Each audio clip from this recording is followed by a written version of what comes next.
नमस्कार, मी डॉक्टर अर्चना कोयले सोल शक्ती हब मध्ये तुमच्या सगळ्यांचं स्वागत करतेय. कसे आहात सगळे? मजेत असाल? हा व्हिडिओ बऱ्याच दिवसांनी मी शेअर करतेय. अगदी 10 तारखेला 10 जुलैला गुरुपौर्णिमा झाली आणि गुरुपौर्णिमा हा आपल्या गुरुप्रती कृतज्ञता, श्रद्धा आणि समर्पण व्यक्त करण्याचा एक पवित्र दिवस आहे.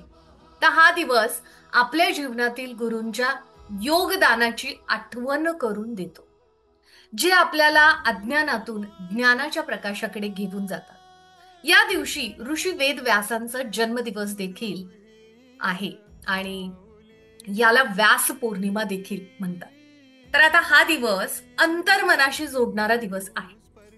गुरु म्हणजे केवळ शिक्षक नव्हे, तर तो आत्मा आणि परमात्म्यातील एक दुवा असतो. या दिवशी अगदी शिष्य अंतर्मुख होतो, आत्मपरीक्षण करतो आणि गुरूंचे आशीर्वाद मागतो. गुरु आणि शिष्यांचं नातं हे केवळ शिक्षक आणि विद्यार्थी यापुरतच मर्यादित नाही. ते आध्यात्मिक, भावनिक आणि आत्मिक पातळीवरचं एक पवित्र नातं आहे. आधुनिक काळातलं गुरु शिष्यांचं नातं सांगायचं झालं तर आज गुरु म्हणजे फक्त आध्यात्मिक गुरुच नव्हे, तर एक कोच, मेंटर, शिक्षक, पालक किंवा एखादा मार्गदर्शक जो आपल्या आयुष्यात सकारात्मक बदल घडवतो. तर आजच्या या गुरुपौर्णिमे निमित्त शिष्याच्या वाढीचा, प्रगतीचा आणि शांततेचा प्रत्येक टप्पा गुरुच्या आशीर्वादातून घडतो. तर गुरुच्या यशाची खरी परिभाषा त्याच्या शिष्याच्या प्रगतीत लपलेली असते. तर असेच काही माझे शिष्य माझ्या कम्युनिटी मधली माझी फॅमिली मला भेटायला आली होती आणि त्यांनी माझ्यासोबत काय काय अगदी क्षण हे घालवले आहेत त्याचं एक छोटंसं तुमच्या सोबत मी शेअर करणार आहे.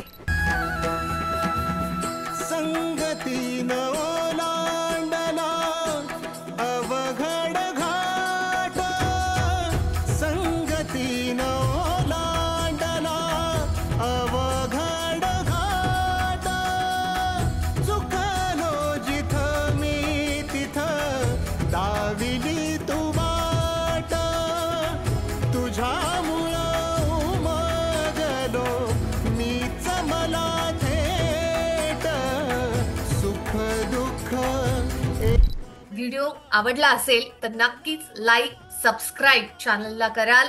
Thank you everyone. Thank you so much. See you in the next video.